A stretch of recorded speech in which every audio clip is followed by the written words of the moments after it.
Today, let's go through the 56 commandments in this week's 54 commandments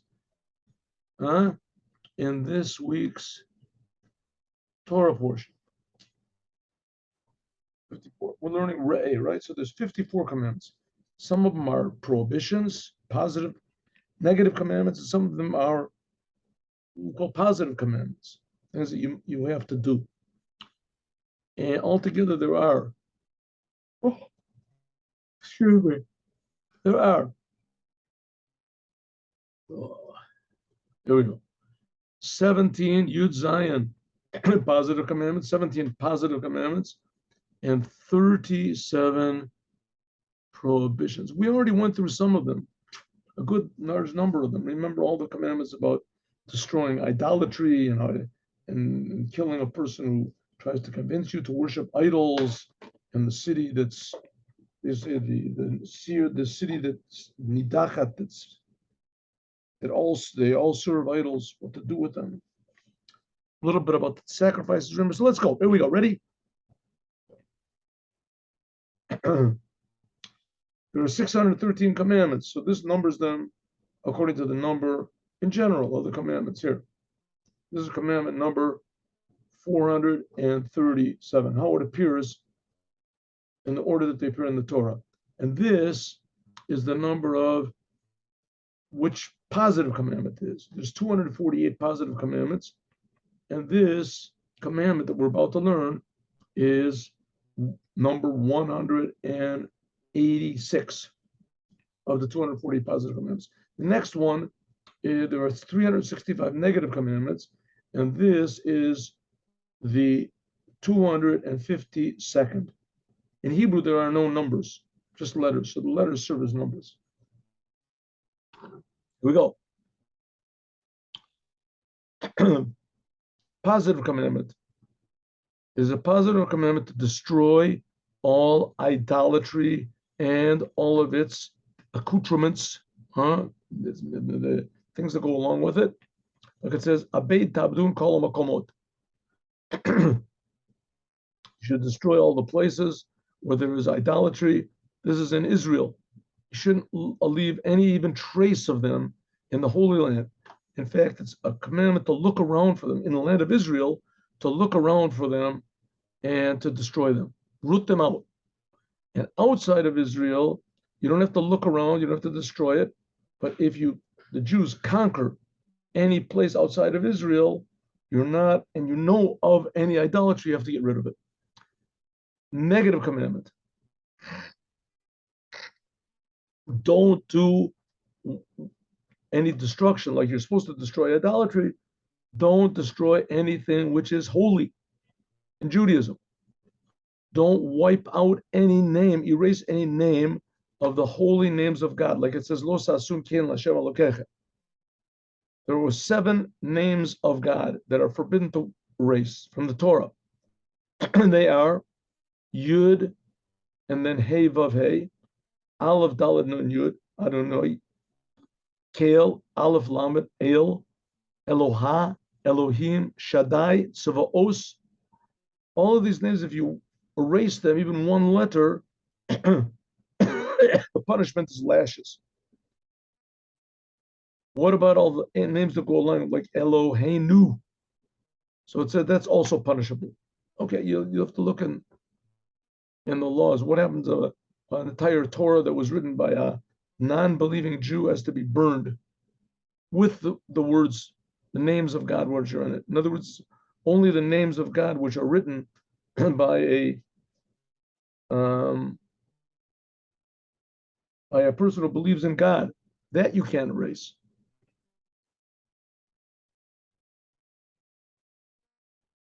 Same thing also applies to if you take away one stone from the altar, etc. You're not allowed to, anything that's holy, you're not to destroy. Tefillin, mezuzah, forbidden. That's a negative commandment, prohibition. Positive commandment. You have to bring all of your sacrifices, whether they're free will or there are obligations, to the holy temple 3 times a year. Beit HaMikdash in the first. I'm sorry. You have to bring the sacrifice. If you make a vow, or if you're obligated to bring a sacrifice, you can't just say, "Okay, I have to bring one, so I'll wait 20 years." No, the first holiday that comes, for instance, a person who is obligated to a sin, and he has to bring. By the way, almost all the sacrifices are only for accidental sins. There's just a few that are for purposeful sins, but like for big sins like murder or the rape or anything like that, there's no sacrifice that can be brought for those things. Only if a person does a sin accidentally, right? Accidentally or unintentionally. Let's put it that way. In any case, whenever you do bring the sacrifices, you're not allowed to let them delay. Like it says, "Botem shama ve'vetem shama olotechem nidrechem v'nidrotechem." You have to bring them before the first holiday you meet. So if a person is obligated to bring a sacrifice before, let's say, Sukkot, then he has to bring it. He can't wait until Passover. Negative commandment. Don't make any sacrifices outside of the holy temple. Forbidden. After the temple, before the temple was built, it was, in some cases it was permissible, but after the temple was built, it's no longer permissible.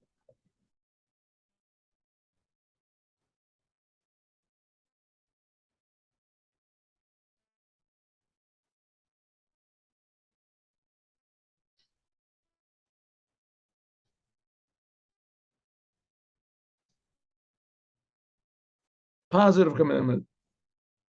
If there is an offering that becomes blemished and disqualified, then you can pay the money for it to the temple, or you can replace it, whatever, if it becomes disqualified. And then you're allowed to eat it. This is talking about, like it says, Rak b'kol avad nafshecha tizbach b'chal tabasar, from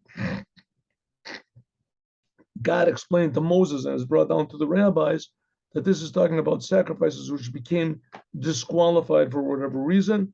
You're allowed to redeem them and even take them home and eat them. 3 negative commandments: not to eat.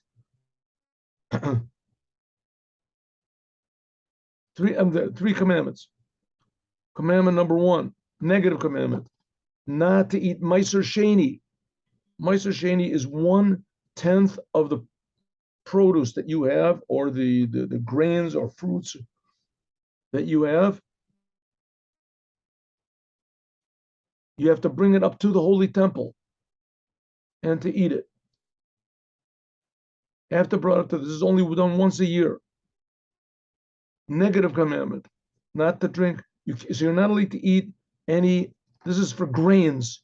Grains, you're not allowed to eat bread or whatever from Meiser Sheni. You're not allowed to drink any wine from Meiser Sheni outside of Jerusalem. You're not allowed to eat any oil, put oil outside of Meiser Sheni, outside of Jerusalem. What's Meiser Sheni? Once every 7 years, you have to give what's called Meiser Sheni. The 3rd year, you have Meiser Sheni, and you give it. You have to. It's from your own produce, and you have to take it up to Jerusalem, or you can redeem it, and you can take the money up to Jerusalem. In any case, you have to take it up to Jerusalem and eat it in Jerusalem. It's forbidden to eat it outside of Jerusalem. After you take this into, you're allowed to redeem it, yes, but not when it comes into Jerusalem. Once this food that you have, 1/10 of all of the wine, oil, grains, fruits, whatever that you have, when it goes into Jerusalem, you have to eat it in Jerusalem. It's a law. All the other years from the 7, there's 7 years, right? And every 7th year is the Shemitah, the sabbatical year.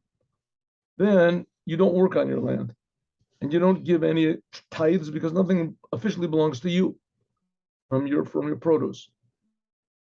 And every year of the 6 years, you have to give what's called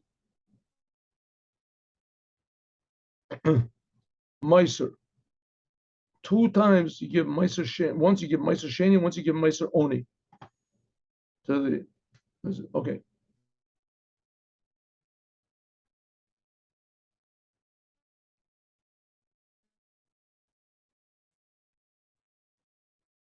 Negative commandment, not to eat a firstborn animal outside of Jerusalem unless it has a blemish on it.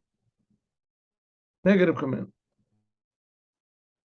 Another negative commandment, not to eat the meat of a sin offering, chatat va'asham, outside of the Azara.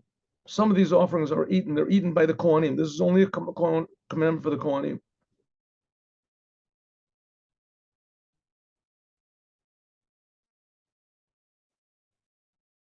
Like it says, you're not allowed to eat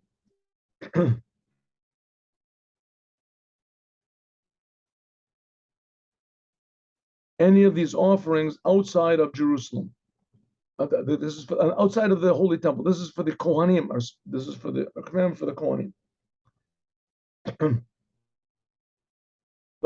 There's only commandments which are eaten by the owners as well. The people who bring them are what's called shlomim. Those offerings are also eaten by they're eaten by the Kohen. Part is eaten by the Kohen, part is burned on the altar, and part is eaten by the person who brings. Of course, there is no such thing nowadays until the third temple will be built. Negative commandment, not to eat any meat, anyone. It's forbidden for anyone to eat meat from a sacrifice which is called an olah.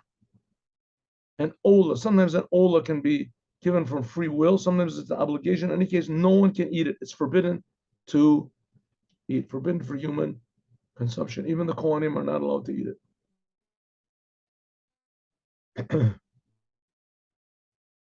Negative commandment, not to eat any of the offerings in the Holy Temple before,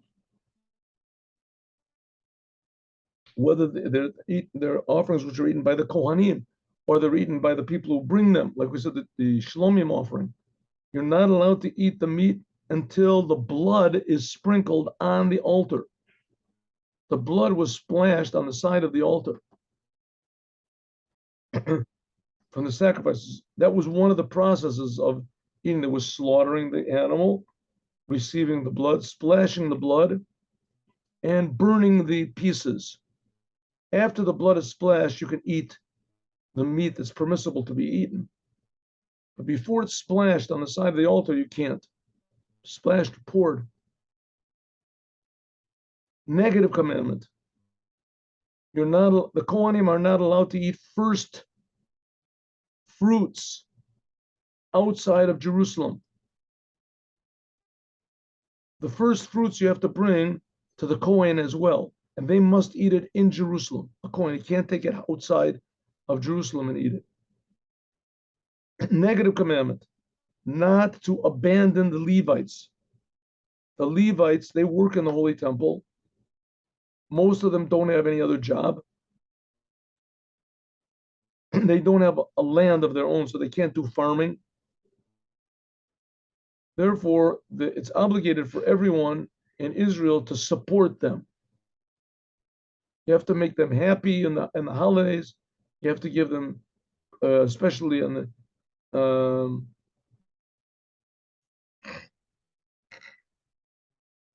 holidays, you must make sure that they have all of their needs and etc.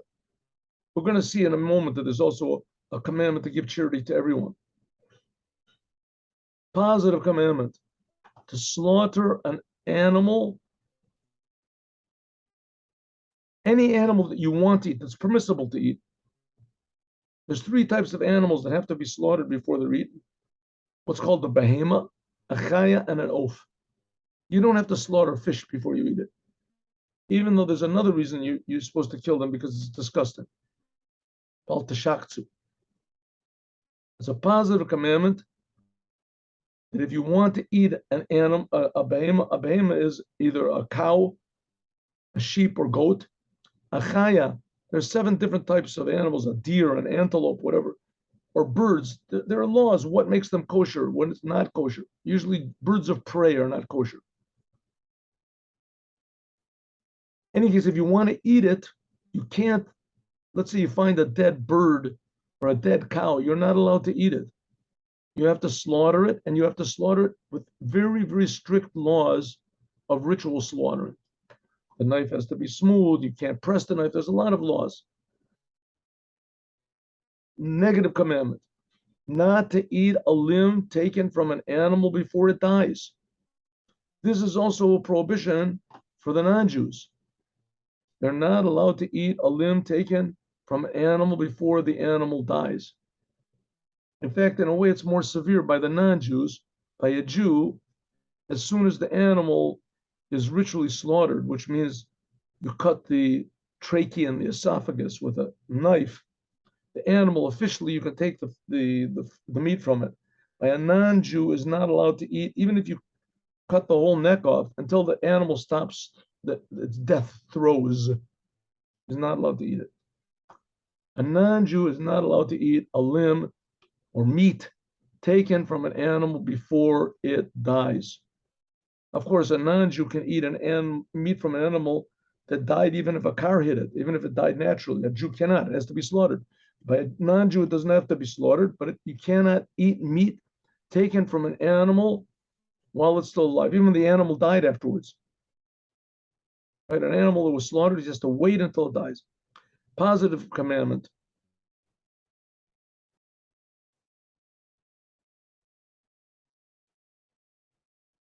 You have to deal with bringing sacrifices also from outside of Israel. A person that's outside of Israel and he wants to sacrifice an animal, so he has to come to the Holy Temple. So you have to help him as much as possible to bring the sacrifice to the Holy Temple, because you can't sacrifice outside. This also does not apply now. There's no sacrifices today. Negative commandment, not to add on to the commandments of the Torah. Like it says, lo tosif.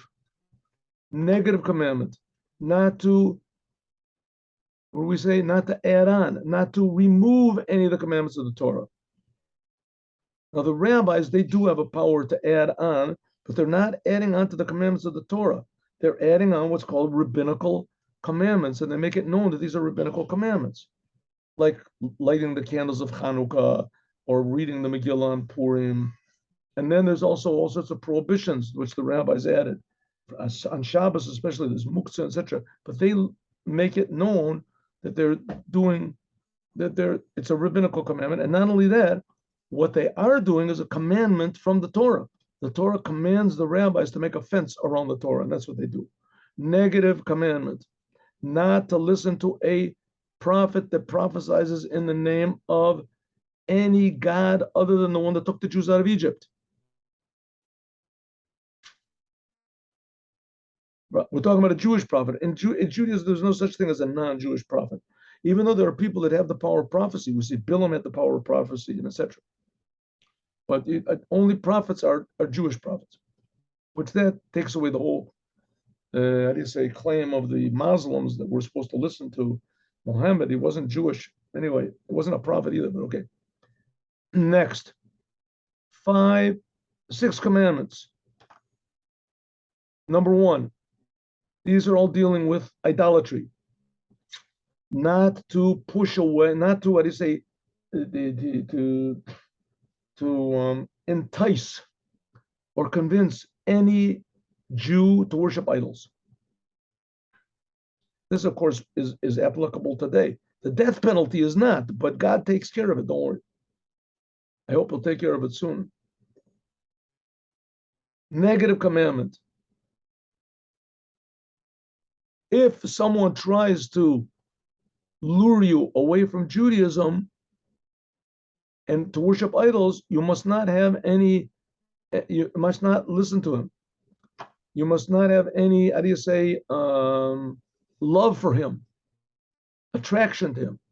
Negative commandment, not to stop hating a person who tries to take Jews away from Judaism, to take Jews into idolatry.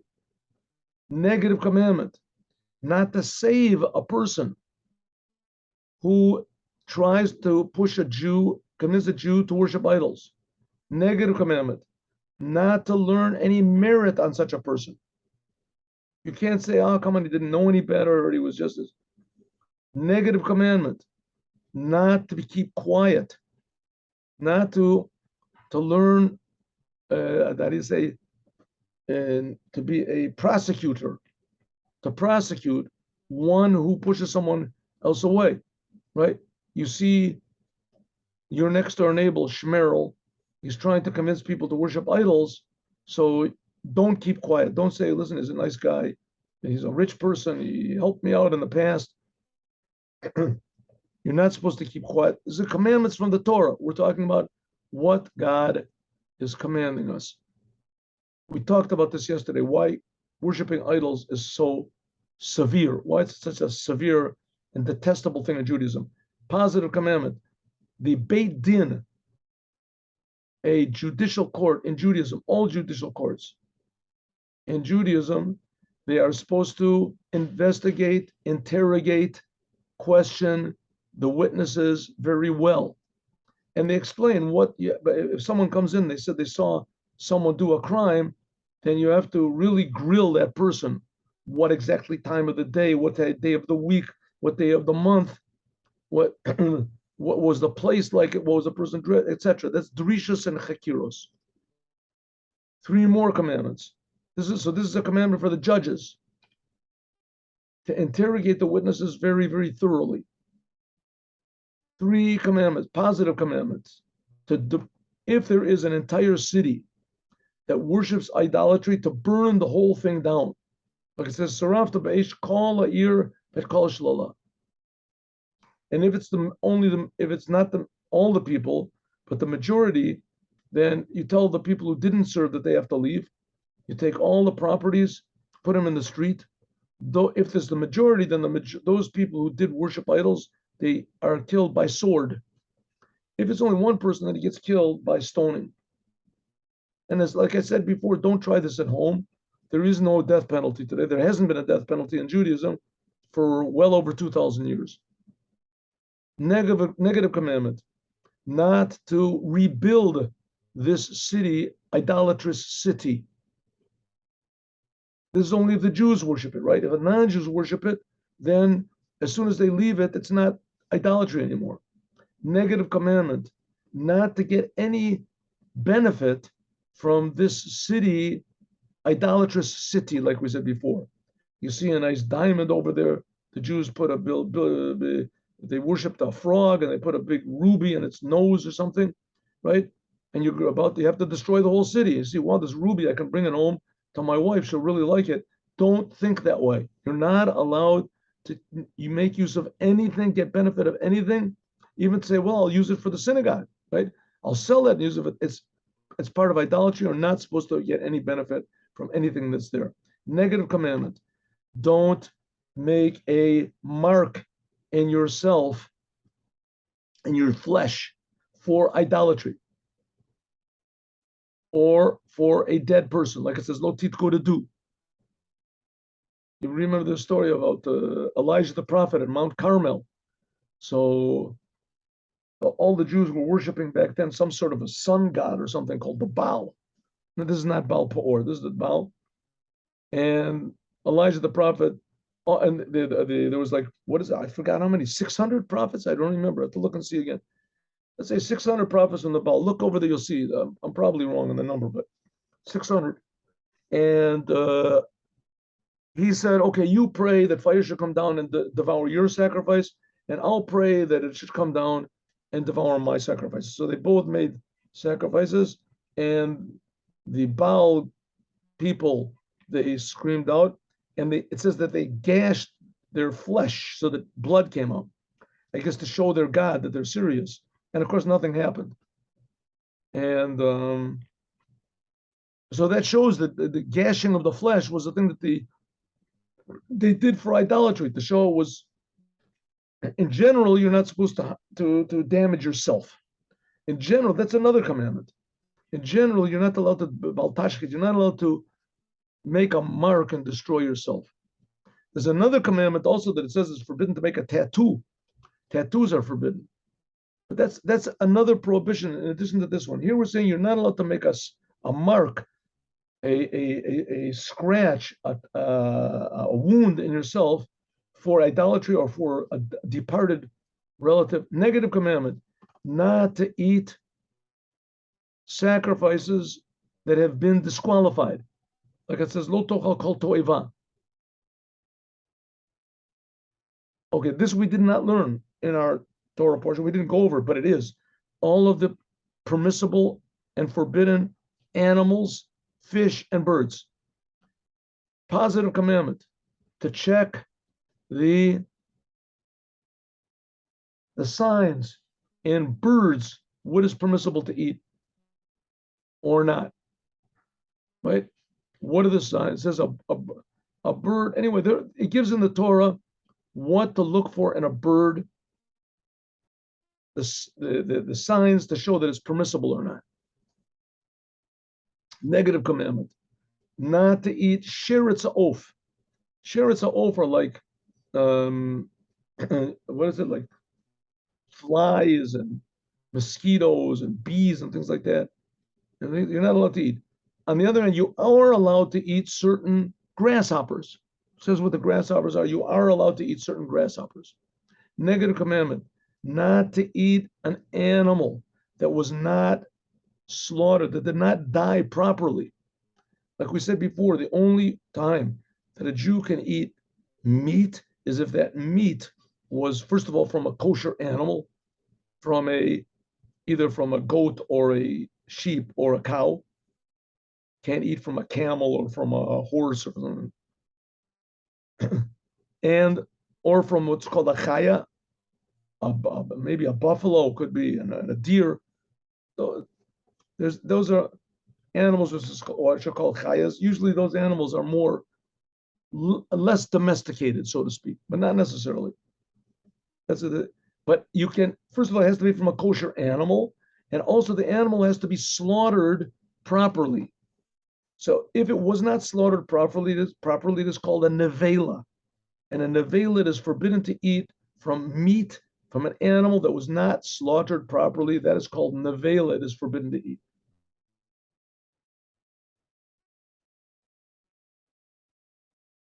Positive commandment. You have to separate Meiser Sheni after you separate Meiser Rishon. Okay, so when you have your produce, let's say from your field, your wine, your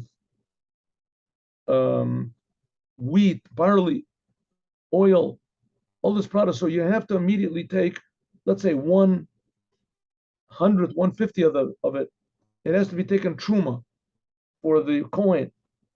And then you take 1/10 of it and you give it to the Levite. That's called Meiser Rishon. And then you take from this Meiser Rishon that the Levite has to take from what was given to him. He also has to take 1/10 of it called Trumas Meiser and give it to the Kohen. And then you separate twice every 7 years. You separate once as Meiser Oni and once as Meiser Sheni. So it says you have to separate Meiser Sheni, like it says, Aser Ta'aseret Kol Tavot Zarecha. This is, you have to take it to Jerusalem and bring it up to Jerusalem and eat it. And so I'm sorry, sometimes I just forget things. And this is, every year you have to give Meiser Oni. Twice a year, Meiser Sheni. 2 times you give Meiser Oni to the poor people. You have to go up to, you have to take this Meiser Oni, in other words, 4 times in a 7-year period. You're giving 4 of the years, you have to give what's called Meiser Sheni, another 1/10 of your produce, but this you eat, but you have to eat it in Jerusalem. And if you want to, you can redeem it. And then there's 2 times within these 6-year period, the 7-year period. Once 7th year is the Shemitah, so you don't do any of this, is the sabbatical year. And so 2 times you give the food to the poor, this 10th portion, but 4 of the times you take it up to Jerusalem. Okay, and you can redeem it if you want to. Positive commandment. You have to separate, like I said, Meiser Oni. You have to give to the poor twice every 7 years. Like it says, so you give it on the 3rd year, and on the 6th year, you give from what you used to take, Meiser Sheni, the 2nd tithe that you have, that you used to take to Jerusalem, you don't take it to Jerusalem. On the 3rd and the 6th year, you give this second 10% to poor people. Positive commandment. To when there comes the 7th year, you have to relinquish all debts. Technically, if I borrow $100,000 from you 1 year before the Shemitah year comes, the 7th year, sabbatical year, after the sabbatical year, I don't have to pay you back. Hillel made a thing called a prusbul. So the debt's all, anyway, it's a way of getting around this because they found that people weren't loaning. People weren't loaning any money. So therefore, Hillel made a thing called a prusbul that permitted collecting debts after the sabbatical year. Negative commandment, not to demand a debt, not to demand a debt. After the 7th year passes, right? Let's take our case. I borrowed $100,000 from someone, a Jew.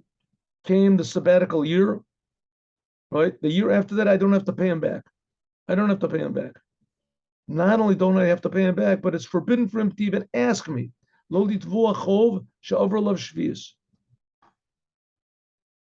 he explains over here that Hillel made the prusbul, and because of the prusbul, so it's permissible now, yes, to the purpose of the prusbul is that according to the Torah, debts which are owned to individuals are nullified by the 7th year, but debts which are owned to the court are not nullified. So the prusbul is that you officially give all of your debts over to the court, and the court empowers you to collect the money and use it for yourself.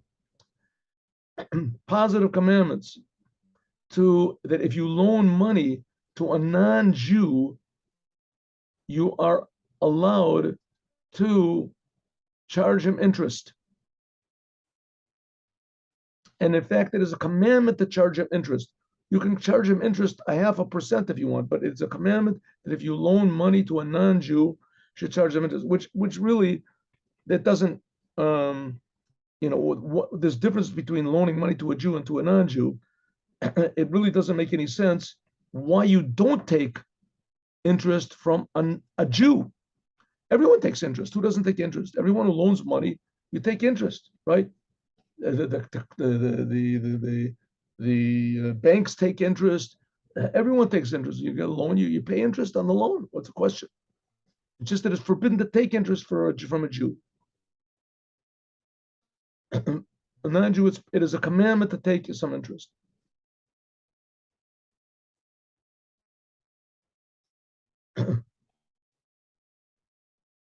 And it is a commandment to ask him to repay you back. Negative commandment, not to be stingy, not to be tight-handed in charity. If you see a poor Jew, then it is a commandment for a Jew to give him charity and not to be stingy. It's also a good thing to give charity to a non-Jew as well if they need it. It is very encouraged, but here we're talking about a commandment. Commandments don't make any sense, right? It's a commandment. First of all, you have to put on tefillin. You have to put it on the arm that doesn't write, the weak arm. Why? That's what God said. Women don't put on tefillin. Why? That's what God said. Commandments are things that essentially don't make any sense. So with a Jew, you're supposed to give him charity. Why? Because God said. A non-Jew, you're supposed to give charity because you're a human being. You're supposed to positive commandment to give charity to. Here's you're not supposed to be stingy with the Jew. That's a negative. Positive commandment that you should, yes, give charity to a Jew, whatever he needs. This is a very long commandment. It's a commandment, even if a person was rich and he became poor, you have a commandment to make him rich again. Because some people are supposed to be rich. Huh? Strange as it seems, some people are supposed to be rich, and if they're not rich, then they are deserving of charity. Negative commandment not to withhold yourself from loaning money to a Jew. In a way, loaning money, of course, without any interest, loaning money to a Jew is better than giving charity. Because if you loan money to a Jew, first of all, if he can't pay back, it's forbidden to demand from him. Second of all, you can't take any interest in it. Third of all, he feels more like a human being. He feels more like you're expecting him to pay you back. You have to pay me back, right? I'm not giving you a handout. I'm giving you this. What if he can't pay you back? Okay, that's all right. Whenever you can. Negative commandment, not to, if you have a Jewish servant, not to send them away without giving him remuneration. A Jewish servant only serves for maximum 7 years. If he wants to, he can sign permanent, then he can stay for no longer than 49 years, goes up to 50 years. But when you send him, you have to give him money. Positive commandment. This is the negative commandment. Don't send them away empty-handed. Positive commandment, to yes, give him money when you send them away. How much to give, it explains. Negative commandment, that if there is an animal which was sanctified to the temple, you're not allowed to use it to work with.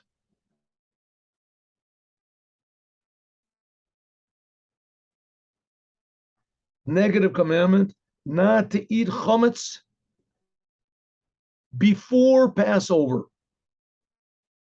How long? About 6 hours before Passover, it's forbidden. After midday, it is forbidden from the Torah to eat chametz before Passover. Chametz is what do they call it? Leavened bread, leavened bread.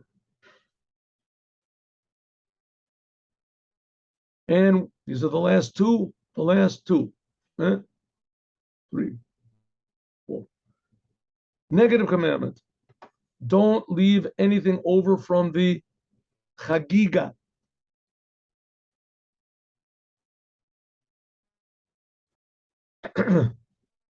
Before Pesach. That comes along with the Passover offering. You're supposed to eat the whole thing. You're not supposed to leave it over. And if you do, then you have to burn it. You can't leave it until 3 days. It's forbidden. It's called nosar. Not allowed to leave it. Positive commandment, to be happy in the holidays. Like it says, nowadays you give presents to the children, to your wife, etc. 2 commandments, last 2 positive commandments. Every male in Israel must go to the Holy Temple 3 times a year. Like it says, Shlosh Pamim Yireh Kol Zechorcha. You had to go, all the males had to go to Jerusalem, to the Holy Temple 3 times a year. It's a lot of people. And finally, the last commandment is a negative commandment, not to go up to to Jerusalem when you go up without a sacrifice. Like it says, Lo Yireh Panei Rekam. You have to bring some sort of a sacrifice when you go up to the Holy Temple, and and here we have the 54 commandments in this week's Torah portion in a big nutshell. Okay.